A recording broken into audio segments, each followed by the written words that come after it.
Sekarang kita ada di sesi diskusi yang kita siapkan waktunya 20 menit jika itu memungkinkan, karena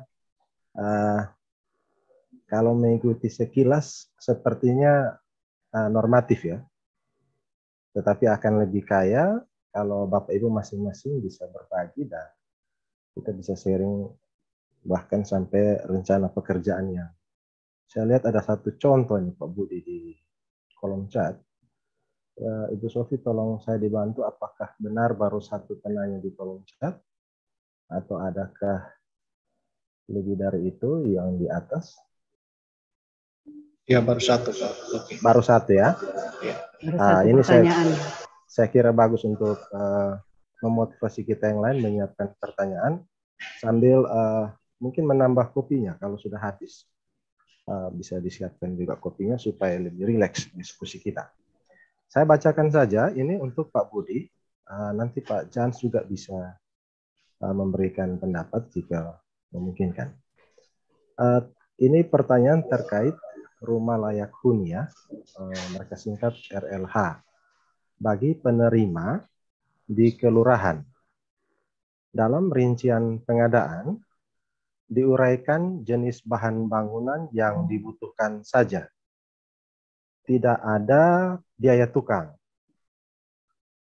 Untuk biaya tukangnya dikerjakan langsung dari penerima dalam metode pemilihannya. Apakah bisa dilaksanakan secara swakelola?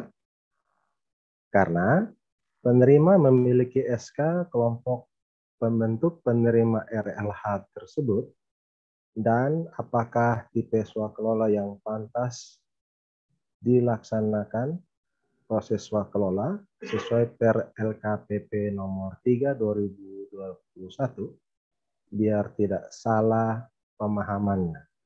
Ya, ini pertanyaan dari Pak Roberto bagian TBJ Kabupaten Rotendao Pak ya, Pak Robert ya.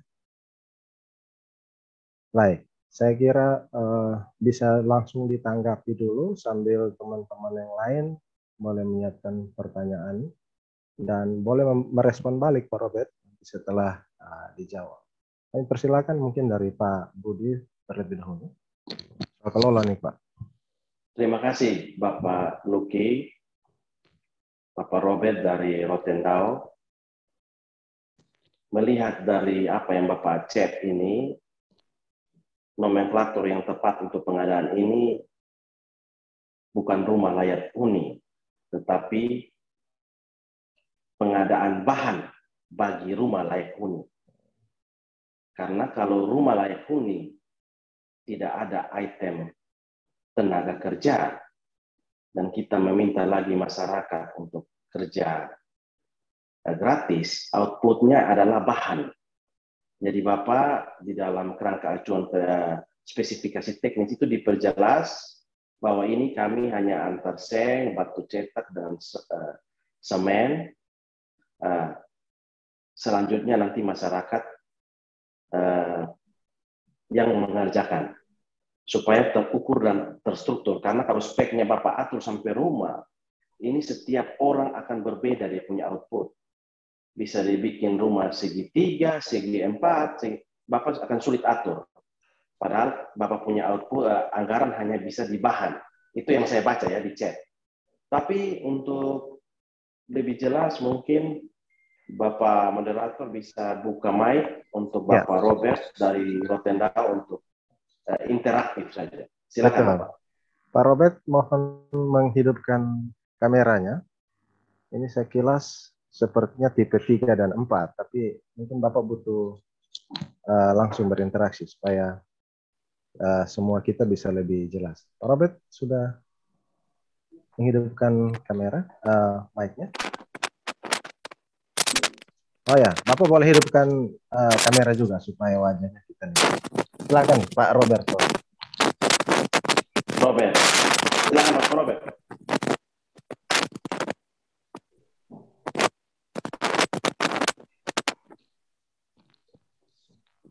Suaranya belum terdengar, Pak Robert.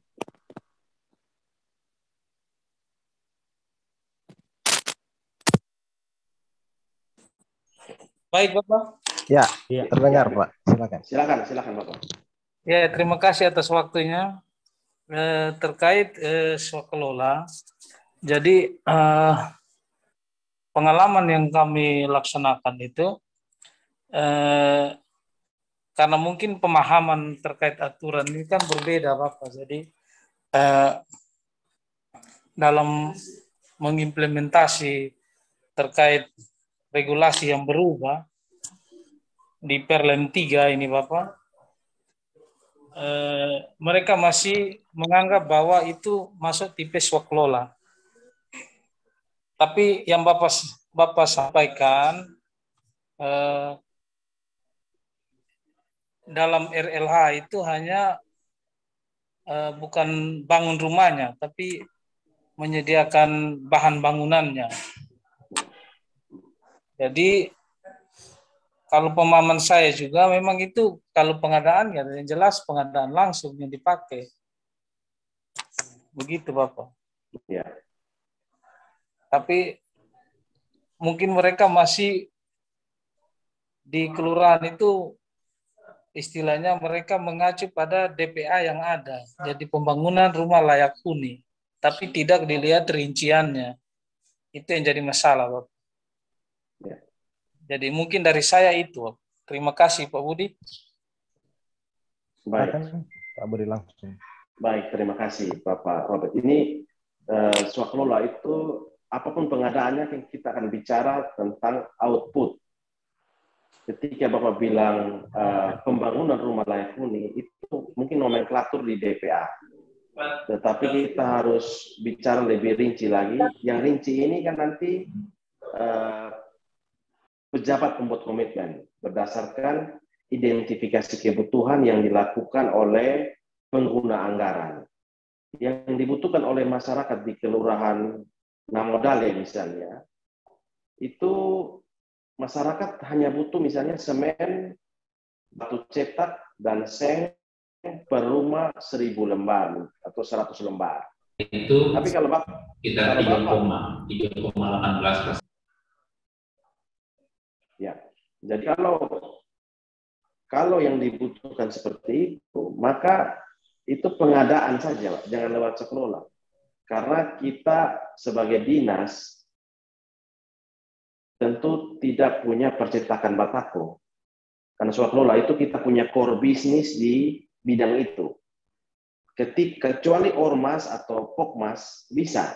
Kelompok masa kita kasih swakelola ke tipe 4, ada kelompok masyarakat yang punya percetakan, ada kelompok yang mengadakan itu, kita berikan anggaran di situ, outputnya 1.000 batu cetak dengan ukuran tinggi 18, lebar 30, dengan kualitas K100 misalnya. Itu spek kita sudah kunci. Nah kalau kita output rumah yang kita antar batako, seng, dan semen, itu nanti pertanggungjawabannya akan jadi bisa tidak ada korupsi, tapi akan beda output dengan yang kita adakan.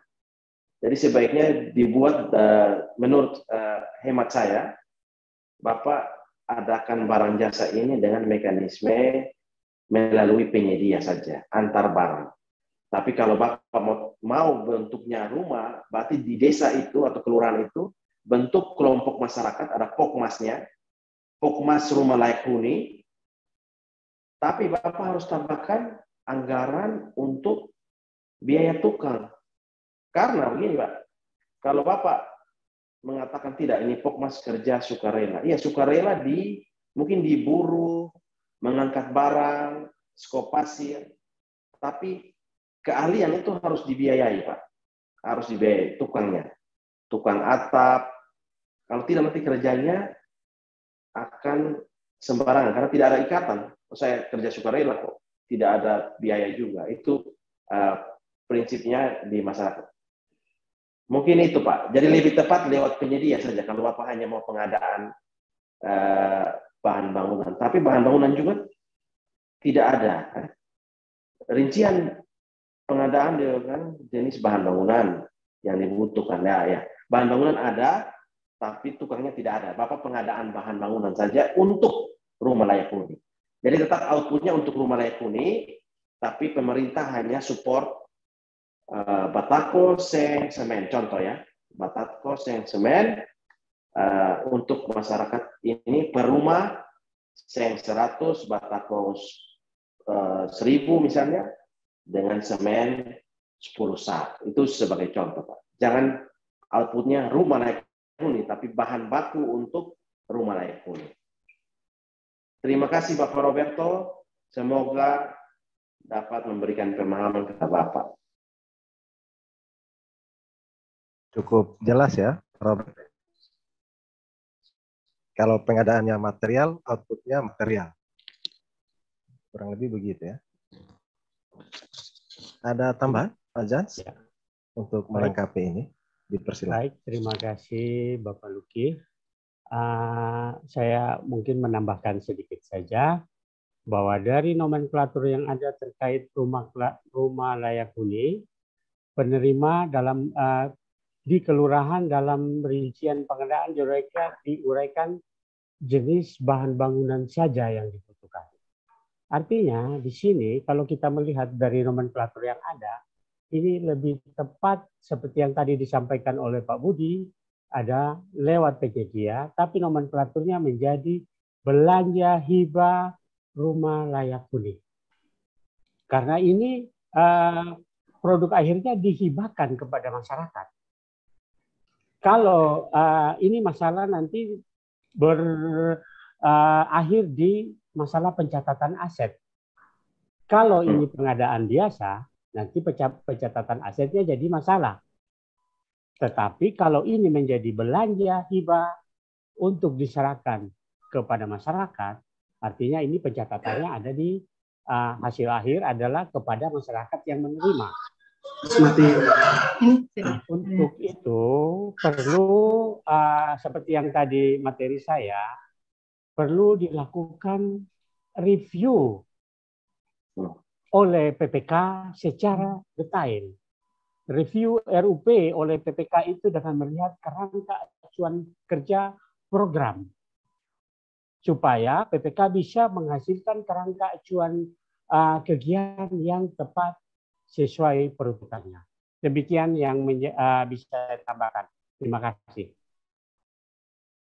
Ya, saya kira cukup lengkap ya. Belanja hibah rumah layak huni ya, Bapak Jans. Ya, Terkait Pak. pencatatan aset. Ya, saya kira itu tambahan yang baik dari Bapak Jans. Pak Robert, bagaimana, cukup? DPA-nya sudah jadi Bapak ya? DPA tahun lalu ya?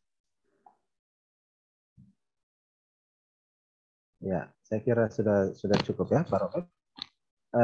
Kita masih punya waktu. Kesempatan ini masih terbuka untuk teman-teman untuk berinteraksi. Kalau lebih menarik dengan menggunakan mikrofon, Bapak Ibu boleh langsung gunakan mikrofonnya. Boleh raise hand dengan aplikasinya atau angkat tangan langsung. Saya coba lihat dari kamera sini.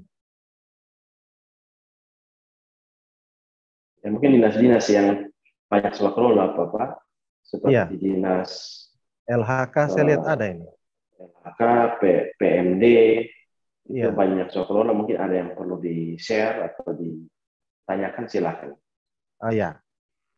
Teman-teman yang di LHK, di Dinas Teknis, tidak harus bertanya, boleh berbagi. Kami juga mengharapkan feedback. Kalau mungkin ada yang keliru dari kami, Bapak Ibu boleh memberi pandangannya di sini juga. Ini kita diskusikan bersama. Kita masih punya waktu ya lebih dari 5 menit. Kalau Bapak Ibu masih ada Ibu PPK swaklola, ada Ibu PPK yang swaklola sekolah tahun lalu yang. Oh ya, DP 3A ya, Ibu Meti. Kalau berkenan coba berbagi cerita, mungkin bisa. Cerita-cerita yang berhadapan dengan hukum itu coba share dulu supaya kita juga semakin kuat. Itu topik yang menarik. Silakan Ibu Meti. mau share apa ya?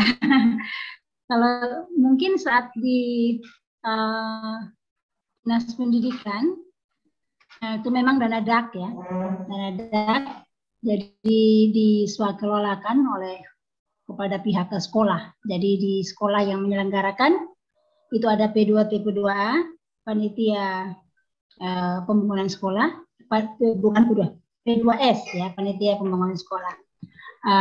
Jadi mereka yang melakukan. Jadi pada dasarnya kami di dinas hanya memantau ya, memantau, dan puji Tuhan sampai saat ini tidak ada masalah, mudah-mudahan.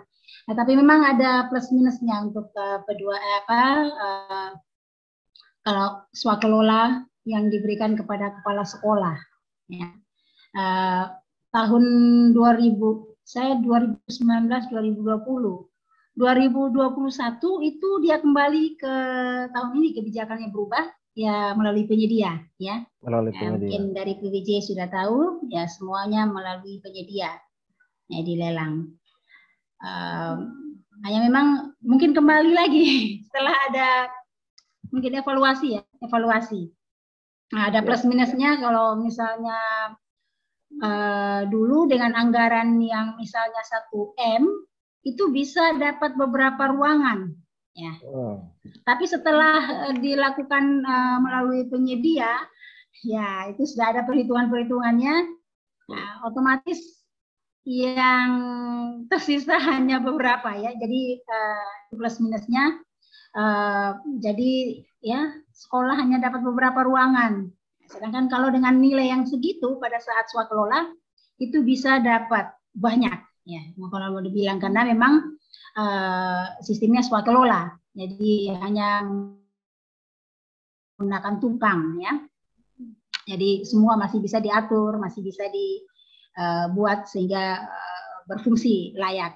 Tetapi kalau sudah melalui penyedia memang agak-agak sedikit ya, kita sudah tahu ada perhitungannya sehingga ya yang hasilnya juga yang segitu, dan ada plus minusnya. Kalau menurut saya plus minusnya juga kalau swakelola diserahkan kepada kepala sekolah yang notabene mereka tidak punya keahlian khusus ya untuk konstruksi. Jadi ya ada juga masalah-masalah kecil-kecil yang memang yang kalau mau dibilang ya sudah, kita tidak mau gimana lagi. Sampai di sana kepala sekolah sudah mengaturnya itu dengan panitia. Ada juga kepala sekolah yang ya, tetapi untuk saat sampai dengan kemarin 2020 ya bagus, baik ya. Jadi itu perlu pengawasan yang bagus dari dinas, dan ya mudah-mudahan ya jadi pengawasannya bagus.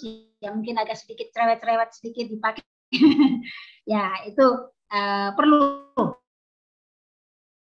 ya, jadi untuk menjaga ya, ada pihak sekolah juga aman, kasihan mereka juga, dan di pihak kita juga aman. Jadi kalau di saya waktu itu dinas pendidikan ya swakelola, tapi tahun ini memang melalui penyedia. Tahun 2021 penyedia, sekarang kembali lagi ke swakelola. Jadi mungkin setelah dievaluasi dan memang ada plus minusnya, tetapi lebih bagus swakelola deh. Tapi itu mungkin dari segi aturannya bagaimana Pak Budi yang lebih memahami, apakah dia masuk kompleks dan lain sebagainya, itu Pak Budi yang lebih memahami. Baik, mungkin itu saya, mungkin sharing saya tidak ada sedikit, mungkin untuk sementara masih tidak ada masalah, aman-aman saja, baik-baik saja. Ya, itu pengawasan dari dinas yang memang harus perlu ditingkatkan. Ya, itu saja. Pengawasan dari dinas ya, Bu Met ya. Ya. Dan lebih nyaman kalau swakelola ya, sepertinya banyak keuntungannya kalau dari cerita itu ya. Ada plus minusnya juga. Ya, oke. Ya. Om Budi mungkin menanggapi tadi terakhir ya, sentilan Ibu Meti tentang swakelola. Ya, baik. Mungkin saya sedikit tentang kebijakan pemerintah pusat, DAK, swakelola pembangunan gedung sekolah. Prinsipnya ini kebijakan sudah dibuat. Tentu para pembuat kebijakan ini telah mempertimbangkan berbagai aspek. Jika ditanyakan apakah gedung sekolah dapat diswakelolakan, di dalam PLN nomor 3 dapat. Karena itu masuk kategori konstruksi sederhana. Sederhana, ya. Namun, jika Ibu Bapak memperhatikan di peraturan Menteri PU, peraturan pemerintah terkait bangunan gedung negara, maka ada 4 item pembiayaan ketika kita akan membangun sebuah gedung milik negara. Yang pertama, biaya perencanaan. Yang kedua, biaya konstruksinya. Yang ketiga, biaya pengawasan. Dan yang keempat, biaya pengelolaan teknis kegiatan. Ini tentu dibuat dalam bentuk peraturan oleh pemerintah untuk mensukseskan pembangunan gedung negara tersebut. Jadi, jika kebijakan yang diambil oleh Kementerian Pendidikan seperti ini, harapan kami dapat mendistribusikan dengan baik, entah dalam bentuk apa, tapi 3 item pembiayaan yang mensupport konstruksinya. Artinya, sebagai tim persiapan swakelola di dinas, mohon menyiapkan perencanaan gedung yang baik, dan saya yakin tidak, kalau tersebar lokasinya, tidak bisa seluruh pengawasan kita ambil dari staf dinas. Kita gunakan tenaga ahli dari universitas kah, atau dari dinas teknis seperti dinas PU untuk mensupport pengawasan konstruksinya. Untuk apa? Untuk menjaga kualitas gedung tersebut. Karena output, spesifikasi itu kita sudah tentukan. Panjang kali lebar kali tinggi dan ketebalannya jangan sampai berbeda di setiap lokasi rumah. Jadi prinsipnya ini kebijakan sudah dibuat, saya pikir tidak ada masalah, tapi mohon dari dinas terkait yang akan menswakelolakan pembangunan pekerjaan konstruksi, ada 3 item pembiayaan lain yang mohon disiapkan untuk mensupport keberhasilan pembangunan gedung tersebut. Dari saya itu Ibu dan Pak, Ibu Meti, saya rasa luar biasa sekali. PPK konstruksi swakelola itu tidak mudah itu. Itu saya salut. Terima kasih Ibu. Ya, terima kasih Pak Budi dan sharing Ibu Meti, luar biasa. Catatan tentang peran tim pengawas ya. Ya, tentu waktu dan jumlah tenaga di dinas juga terbatas. Jadi saya kira cukup logis kalau ditambahkan teman-teman dari dinas teknis atau universitas. Ya, Bapak Ibu, saya kira sudah 2 penanggap. Oh, rupanya ada satu lagi ya. Ibu Vika Melok ya, kalau saya tidak salah Ibu Vika ya. Saya bacakan dulu. Mohon konfirmasi terkait perekrutan fasilitator individu yang dikontrak 1 tahun anggaran. Namun, melalui evaluasi kinerja ditunjuk langsung untuk melaksanakan tugas melalui repeat order. Oh ya. Repeat order memiliki batasan 2 kali berturut-turut. Sedangkan program dilaksanakan berkelanjutan selama 5 tahun. Pertanyaannya, apakah perlu dilakukan seleksi ulang setelah batasan repeat order sehingga bisa didapatkan jasa konsultan individu dan jasa lainnya untuk tahun jamak sampai dengan program selesai? Karena program ini berkelanjutan. Terima kasih. Mungkin dari Pak Jans lebih dulu. Persilakan Pak Jans. Baik. Terima kasih Pak Moderator. Juga untuk Ibu ke Medlock, ya, tentang perekrutan fasilitator individu yang dikontrak 1 tahun anggaran. Namun setelah dilakukan evaluasi kinerja, ditunjuk langsung untuk melaksanakan tugas melalui repeat order. Nah, sekarang pertanyaannya adalah repeat order itu punya batasan sampai 2 kali saja berturut-turut, sedangkan program ini dilaksanakan selama 5 tahun. Nah, ini perlu ditindaklanjuti Ibu Vika tentang repeat order itu sendiri. Di dalam repeat order itu sudah aturan sesuai Perlem 12 itu sudah merinci pekerjaan-pekerjaan apa saja yang bisa dilakukan secara repeat order. Nah, dengan batasan waktu yang hanya 2 kali repeat order dilakukan, dan ada satu persyaratan yang mana harus sudah dilakukan evaluasi kinerja.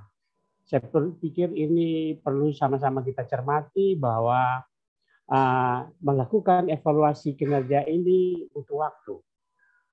Apakah bisa langsung dia selesai, langsung ada evaluasi kinerja yang sudah dilakukan?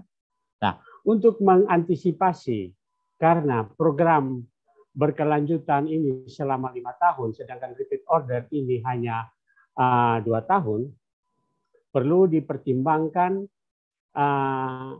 kontrak payung. Yang mana kontrak itu bisa berlaku selama 5 tahun dengan pelaksanaannya setiap tahun lewat SPK. Mungkin itu pendapat yang bisa saya sampaikan. Saya kembalikan ke Pak Moderator.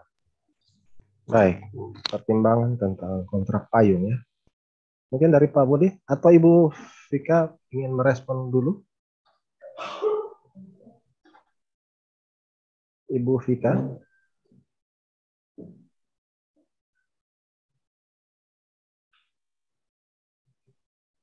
Oh, terima kasih. Sepertinya sudah cukup jelas ya. Ada tambahan Pak Budi? Ya, mungkin saya sedikit. Terima kasih Ibu Vika. Pertanyaan baik sekali ini. Jadi, sebagaimana yang disampaikan oleh Bapak Jans, sebelum di-repeat, PPK harus mendeklarasi bahwa IAB yang bersangkutan berkinerja baik. Ini wajib dideklarasikan oleh PPK dalam format kinerja, evaluasi kinerja penyedia. Setelah itu baru bisa di-repeat. Saya asumsi konsultan perorangan ini dikontrak di atas 100 juta, sehingga Ibu menggunakan cara ini. Namun, jika sampai 5 tahun dan per tahunnya itu, per tahun anggaran, di bawah 100 juta, saya usul Ibu gunakan mekanisme pengadaan langsung saja. Kalau konsultan perorangan ini per tahunnya tidak sampai 100 juta gajinya. Tapi kalau dia di atas 100 juta, maka ini cara yang tepat. Dan setelah 2 kali harus dipilih lagi. Itu sudah amanat dari Perlem nomor 12 tahun 2021. Mungkin itu dapat Ibu menjadikan panduan untuk kita sekalian. Kalau kontrak 5 tahun, ini coba nanti Ibu datang di biro, kita kaji kembali kalau mau payung ya. Kalau mau kontrak payung atau sebagainya, karena ini terkait mekanisme anggaran kita juga. Makanya APBN ya. Coba nanti kita diskusi lebih lanjut lagi secara langsung saja. Mungkin itu dari saya, Pak. Baik, terima kasih Pak Budi. Ada 2 pertimbangan ya, dan kita juga menyediakan ruang untuk Ibu bisa ke biro sekiranya sesi ini terbatas. Terakhir, kalau masih ada yang ingin berinteraksi, saya lihat di sini banyak senior-senior PPK yang hebat. Yang muncul cuma namanya, jadi saya tidak bisa melihat. Jika berkenan, dipersilakan berbagi. Ada Pak Ibu, saya lihat teman-teman yang hebat di Dinas PU, bapak-bapak yang cukup berpengalaman di pekerjaan konstruksi.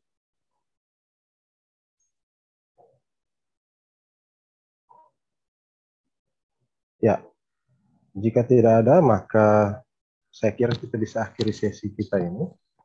Dan kami informasikan bahwa kegiatan ini kita rekam, Bapak Ibu, sebagai dokumentasi untuk Bapak Ibu juga yang ingin membagikannya kepada teman-teman yang hari ini berhalangan. Bapak Ibu bisa mengunjungi YouTube kami di kanal Biro PBJ NTT, atau juga nanti akan kami tautkan di website kami dengan alamat biropbjntt.net ya. Ada sedikit kendala, kami menggunakan .net. Kegiatan kita ini akan kami tautkan ke sana. Jadi Bapak Ibu yang ingin melihat ulang, silakan berkenan mengunjungi website dan YouTube kami. Ada oh ya, terima kasih ya. Saya kira pertanyaan itu ya. Mengakhiri sesi kita ini, kegiatan kita. Ada pertanyaan. Masih ada? Dari hidup provinsi. Pak Moderator, bantu. Pak Saya tidak bisa melihat. ada melambaikan tangan. Saya tidak melihat. Dari Pak Jeffrey Erensano. Oke, silakan langsung dihidupkan mic-nya. Shalom. Maaf, saya tidak bisa. Ya, silakan Pak. Bisa didengar suara? Jelas. Ya. Mohon izin, saya Jeffrey dari, mungkin saya tidak kasih instansi, saya dari Inspektorat Provinsi. Baik. Mungkin saya boleh kok sedikit berpendapat di sini kok. Silakan. Soalnya ini silakan, kan kayaknya agak beda bidang. Iya. Ya, mohon izin. Shalom, salam hormat buat Bapak Ibu seluruhnya. Mungkin bukan dari sisi bertanya, tapi mungkin pendapat, dan mungkin kalau ada salah dimohon untuk ditambahkan atau diperbaiki dari Bapak Ibu yang jauh lebih berpengalaman. Mungkin saya sedikit berbagi terkait kondisi-kondisi yang beberapa saat ini kami, khususnya saya yang seringkali melakukan pemeriksaan, lebih banyak berfokus terkait pengadaan. Mungkin saya minta tolong, ini mestinya yang hadir di dalam forum ini mungkin banyak Bapak Ibu PPK yang tentunya adalah wakil dari pemerintah untuk melakukan kontrak dengan para pihak ketiga di luar pemerintah. Tentunya sebagai wakil pemerintah kita harus benar-benar menjaga kepentingan dari pemerintah itu sendiri yang kita wakili. Secara khusus kita harus benar-benar berupaya semaksimal mungkin menghindari yang namanya kerugian bagi negara dalam kaitan kontrak-kontrak yang Bapak Ibu laksanakan ini. Mungkin beberapa catatan yang saya mohon untuk Bapak Ibu perhatikan dalam pelaksanaan kontrak tahun ini khususnya yang beberapa kali kami temukan. Yang pertama, terkait jenis kontrak, itu ada beberapa kali kami temui itu, misalnya ada kejadian kontrak campuran atau apa itu, langsam dan harga satuan, di mana tidak diperjelas mana item yang merupakan langsam, mana item yang merupakan harga satuan. Menjadi ambigu ketika itu menjadi bermasalah di belakang, sehingga kita tidak bisa memutuskan ketika kita harus memperhitungkan mana denda terhadap keseluruhan dan mana denda terhadap satuan item. Yang berikut, yang banyak juga terjadi terkait output dari suatu kontrak. Tolong itu diperjelas. Misalkan saya ambil contoh gini ya, spesifikasi itu kita tolong dalam kontrak itu spesifikasi KAK dan semua itu tolong diperkuat. Ambil contoh seperti ini, saya contoh kasar aja. Misalnya dalam kontrak katakan pengadaan tempat air selesai. Simpel saja tempat air. Tidak dijelaskan ini mau dapat volume yang berapa, mau dapat volume yang berapa dengan harga misalnya bombastis, ternyata yang dikirimkan barang yang tidak mencapai harga segitu. Nah, ini berpotensi jadi masalah ketika dalam pemeriksaan. Lalu ada lagi terkait hak kewajiban. PPK punya kesempatan untuk menetapkan suatu kontrak. Memang sudah ada draftnya dari sekarang peraturan lembaga ya. Lembaga sudah langsung mengeluarkan ini standar dokumen itu. Standar dokumen pengadaan, di situ sudah ada draft kontrak dan lain-lain. PPK punya kewenangan untuk memperjelas mestinya hak dan kewajiban serta mungkin penalti ya tentunya dalam koridor aturan yang berlaku. Dan itu tolong diperjelas supaya ketika besok ada masalah di belakang, hal itu tidak lagi jadi ambigu dalam mengambil keputusan.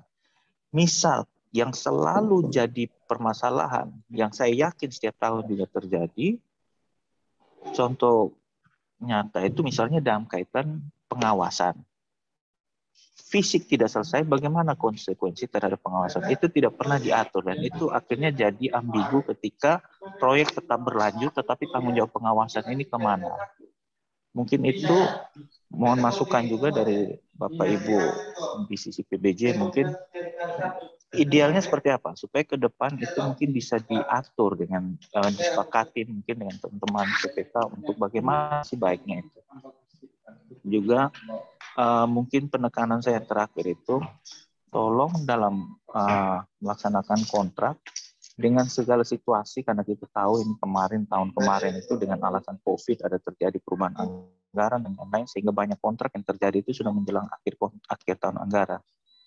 Di mana setelah menjelang akhir tahun anggaran itu banyak yang kesan tanda petik ya, kalau bahasa kasar meloncati pagar sudah, yang penting kontrak terlaksana. Sehingga banyak celah-celah yang berpotensi menjadi kerugian bagi daerah kita. Ya, mungkin itu maksud saya, apapun yang kita lakukan, kita harus sadar bahwa kita ini berdiri di sisi pemerintah, harus mengawal kepentingan pemerintah dalam sisi khususnya jangan merugikan. Terima kasih, mungkin itu aja dari saya. Baik, luar biasa Pak Jeffrey. Saya mencatat ada 4 hal yang perlu dipertegas ya tentang jenis kontrak gabungan. Ini pengalaman teman-teman yang melakukan pemeriksaan. Bapak Ibu yang PPK, saya kira masih mengikuti ya. Lalu kejelasan output agar diperjelas di spesifikasi atau KAK-nya diperkuat di sana. Lalu tentang hak dan kewajiban juga supaya bisa juga diperjelas, terutama pekerjaan pengawasan ya. Tadi catatannya fisiknya selesai, bagaimana dengan pekerjaan pengawasan. Lalu yang terakhir ini saya kira materinya nanti di pengendalian kontraknya, itu kita dijadwalkan di tanggal 1 Maret terkait kebijakan refocusing dan COVID yang berdampak kepada kualitas pekerjaan kita ya. Saya kira itu 4 hal ya Pak Jeffrey ya, yang saya catat di sini. Iya, makasih. Ya, saya kira itu, dan saya berikan juga waktu pada Pak Jans dan Pak Budi untuk juga memberi respon. Silakan. Izin mungkin saya menanggapi duluan ya Pak Budi ya. Silakan Bapak. Baik. Terima kasih Pak Jeffrey. Saya pikir apa yang disampaikan Pak Jeffrey ini sangat dinamis. Apa yang sering terjadi di dalam dunia pengadaan barang jasa. Menjadi catatan kami dari 4 permasalahan yang disampaikan Pak Jeffrey ini, yang pertama adalah kontrak gabungan, yaitu kontrak lamsam dan harga satuan. Nah, di sini seperti materi yang sudah kita sampaikan tadi, pada saat dilakukan review, sudah harus jelas. Dalam rancangan kontrak itu sudah memuat dengan jenis kontrak dan item-item mana yang akan diikat kontrak harga satuan, mana yang diikat kontrak lump sum. Itu harusnya pada saat review itu sudah ada pembahasan. Dengan demikian, rancangan kontrak yang dipersiapkan itu sudah menjadi informasi yang lengkap dan valid kepada penyedia. Sehingga penyedia tahu hak dan kewajibannya apa. Juga tentang spesifikasi teknis. Kita di Biro PBJ, dalam hal ini Pokja Pemilihan, setiap melakukan review paket, di situ kita membahas secara detail, baik itu spesifikasi teknis, baik itu rancangan kontrak maupun APS. Sehingga produk yang kami hasilkan itu benar-benar sesuai dengan aturan yang berlaku. Sedangkan untuk model kontrak itu kan bisa diambil dari model dokumen pengadaan. Kalau dulu ada namanya standar dokumen pengadaan pemilihan. Nah, sekarang ini dia menjadi model dokumen pemilihan. Sehingga kalau standar itu kita pakai menjadi ukuran. Kalau model artinya kita menjadi patron. Sehingga bisa kita lakukan perubahan-perubahan, penyesuaian-penyesuaian yang tidak keluar dari aturan. Sedangkan pertanyaan terakhir, pernyataan Pak Ifri tentang masalah pengawasan yang sekarang ini menggunakan kontrak masa penugasan. Kita tahu bahwa dari dalam konsultan pekerjaan konsultansi untuk konsultan pengawas, jenis kontrak yang disyaratkan adalah masa penugasan. Nah, di sini sering terjadi seperti apa yang Pak Jepri khawatirkan, itu fisik belum selesai, sedangkan masa kontrak untuk konsultan sudah selesai. Nah, pada saat pada saat review paket pun itu sudah kita diskusikan dengan PPK. Yang kita diskusikan itu adalah tentang kelanjutan jika pekerjaan tidak selesai tepat waktu. Nah, biasanya bahwa kalau ini ada keberlanjutan kontrak untuk konsultan pengawas, ini berhubungan dengan anggaran. Nah, anggaran ini berarti itu harus dikomunikasikan dengan pengguna anggaran sebagai pengambil keputusan untuk anggaran. Kalau saya rasa PPK tidak bisa mengambil keputusan karena ini yang berdampak terhadap penganggaran. Untuk itu, kami selalu menyarankan bahwa sudah harus diantisipasi. Sudah harus diantisipasi jika nanti ternyata di tahapan pelaksanaan pekerjaan fisik tidak sesuai tepat waktu, tidak selesai tepat waktu, dan bagaimana menyiasati tentang konsultan pengawas.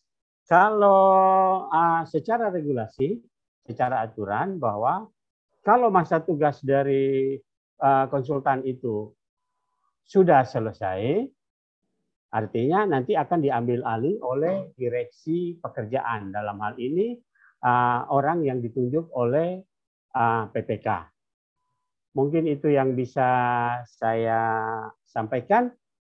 Terima kasih. Baik, terima kasih Pak Jans untuk responnya. Masih boleh memberi tanggapan terakhir sebelum kita tutup.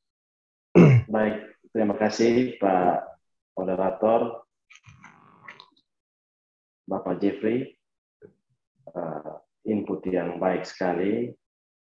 Saya beberapa kali interaksi dengan Bapak ya untuk penyelesaian penghitungan kerugian negara di beberapa titik di NTT. Ini tadi saya sempat, kalau ikut materi saya sempat bilang,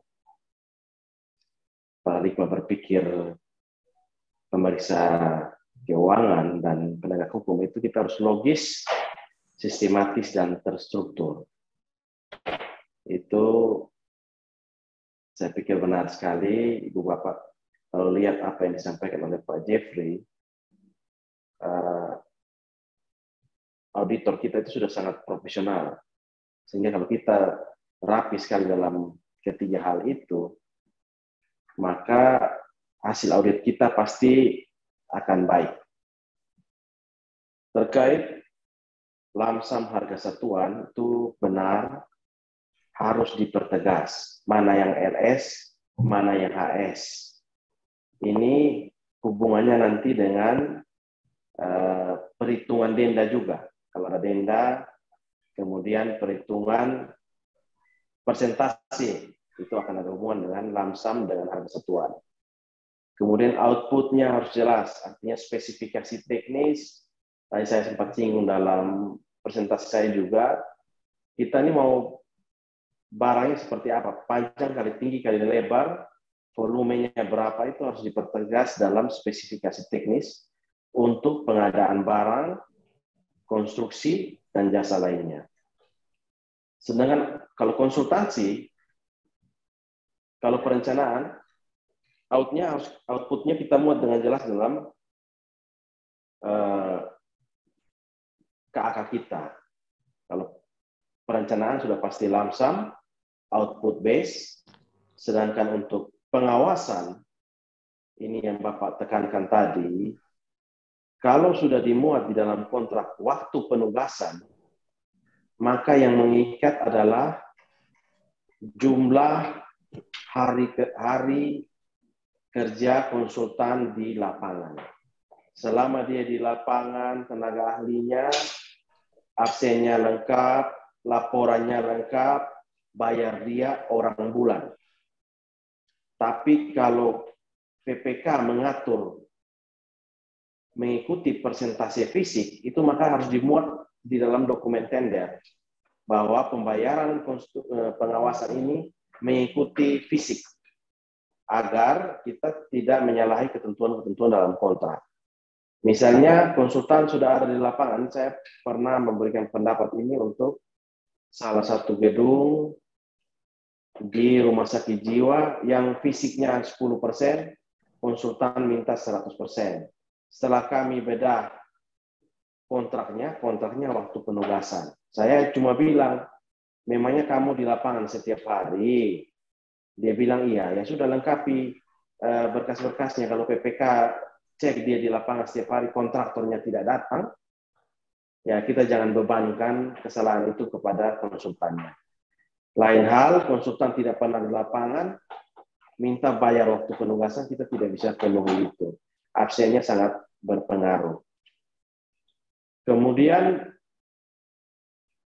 yang terakhir dari Bapak, ini akan kita bahas minggu depan, tapi saya mau gambarkan 3 hal tentang kontrak yang terlambat di akhir tahun. Ibu Bapak, kontrak yang kita minta jaminan pembayaran itu hanya kontrak yang selesai per 31 Desember 2021. Ketika 31 Desember 2021 tidak selesai, jaminan pembayarannya dicairkan. Ibu Bapak. Jadi kalau dipastikan dalam analisis PPK bahwa tidak selesai di tanggal 31 Desember, maka ada 2 opsi.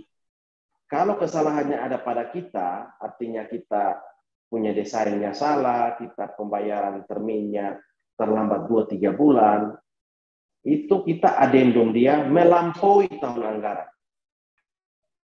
Uangnya jangan kita bayar 100%. Itu yang tadi saya bilang suap, tipuan, paksaan.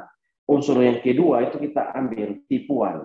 Menipu berita acara serah terima. Yang harusnya baru 50, kita tulis 100%.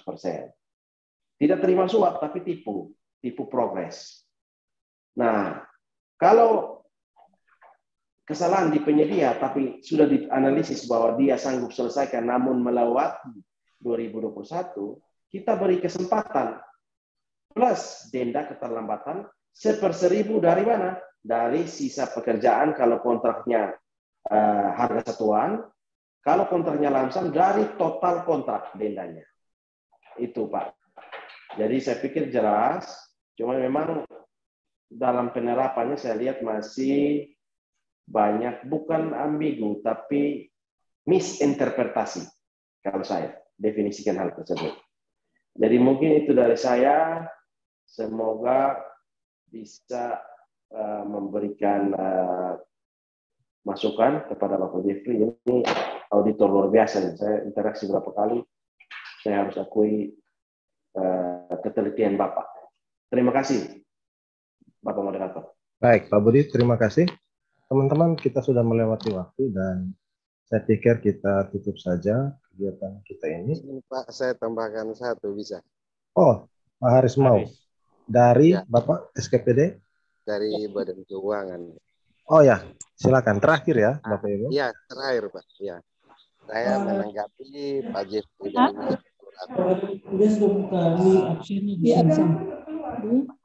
dari di mana di situ fungsinya ada apa? Mengawasi kerugian negara seperti itu.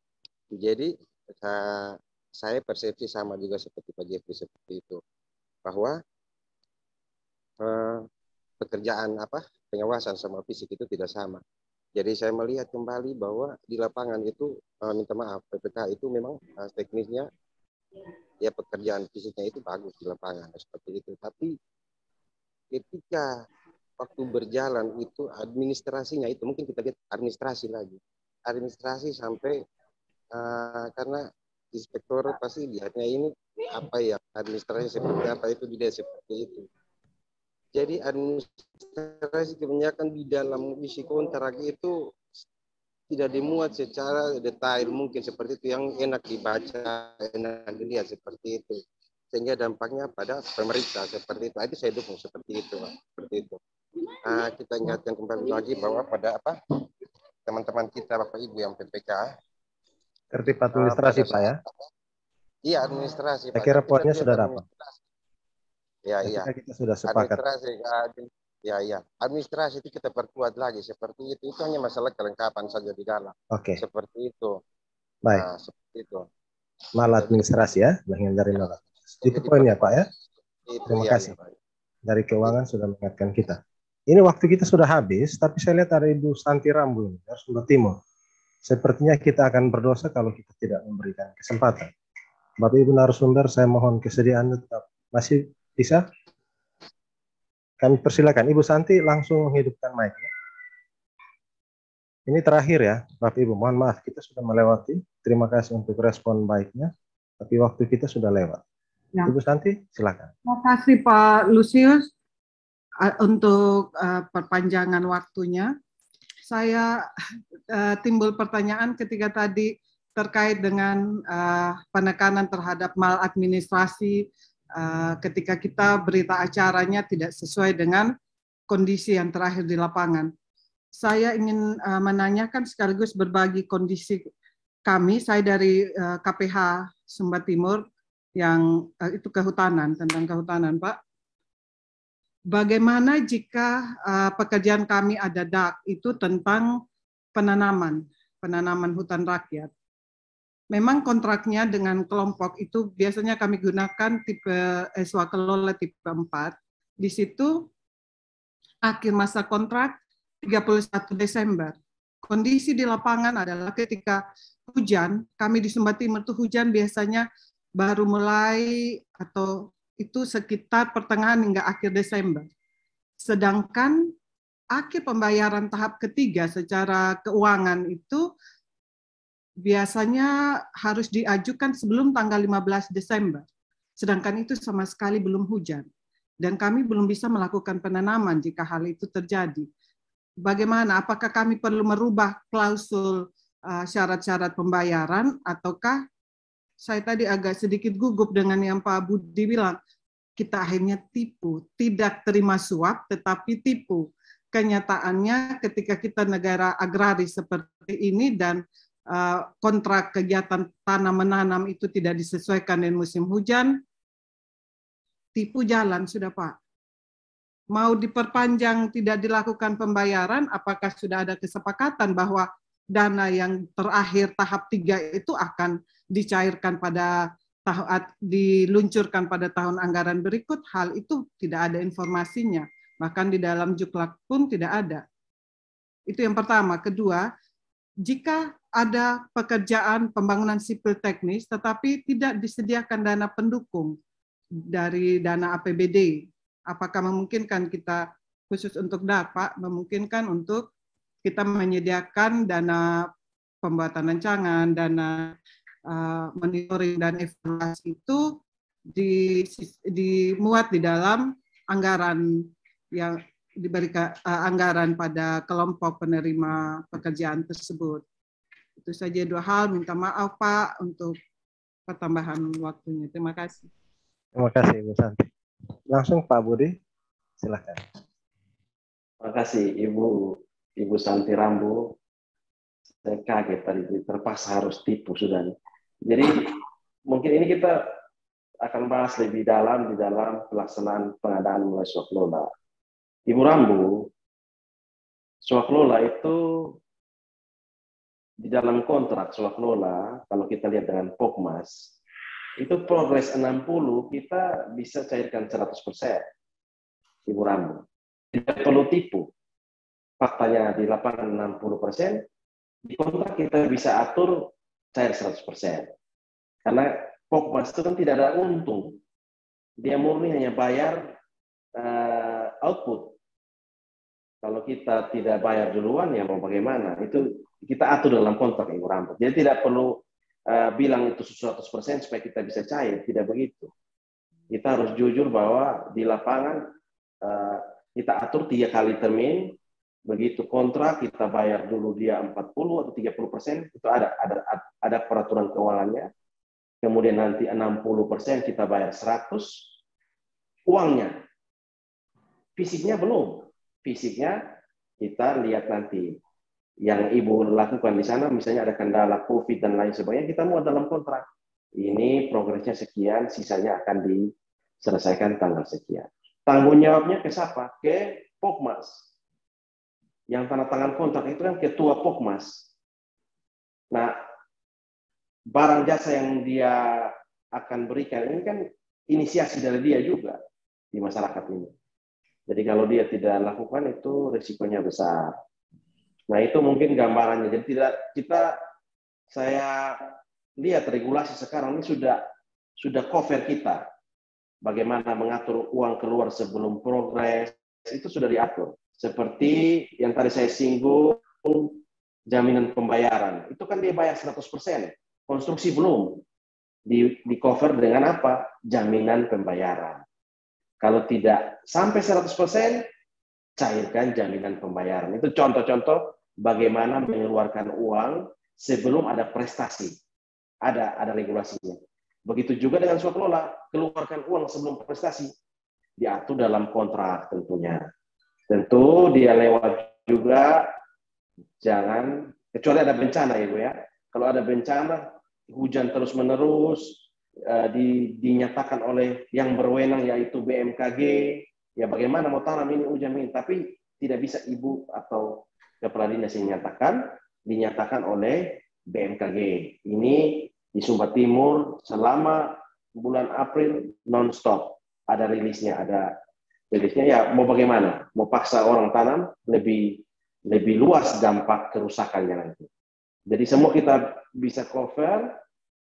Muat itu dalam kontrak, saya yakin tidak akan bermasalah.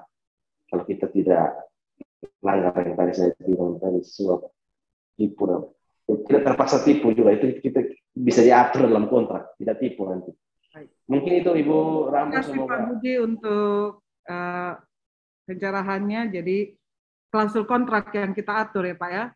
Kita atur, ya betul. Betul Ibu Rambo. Ya baik. Terima kasih Pak. Ya, luar biasa. Terima kasih Bu Santi. Memang topik yang Ibu pertanyakan itu sedang kami rencanakan ada satu sesi khusus ya Pak Budi. Ya. Kita akan bahas tentang itu lebih jauh. Dan kami informasikan kembali bahwa kita masih punya 2 minggu ke depan untuk kegiatan seperti ini.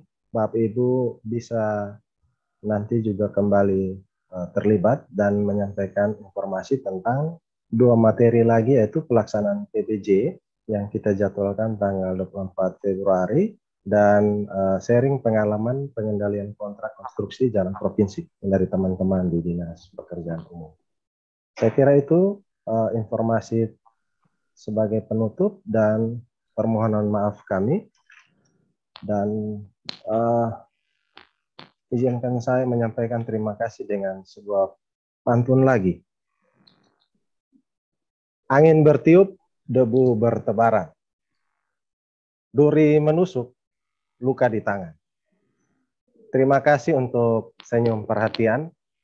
Bersama kita belajar persiapan pengadaan. Selamat siang buat kita semua. Saya kembalikan ke MC. Terima kasih. Keren, mesti belajar pantun nih Bapak. Terima kasih Bapak. Terima kasih. Mohon maaf jika ada salah kata, salah ucap. Hormat, salam hormat semua.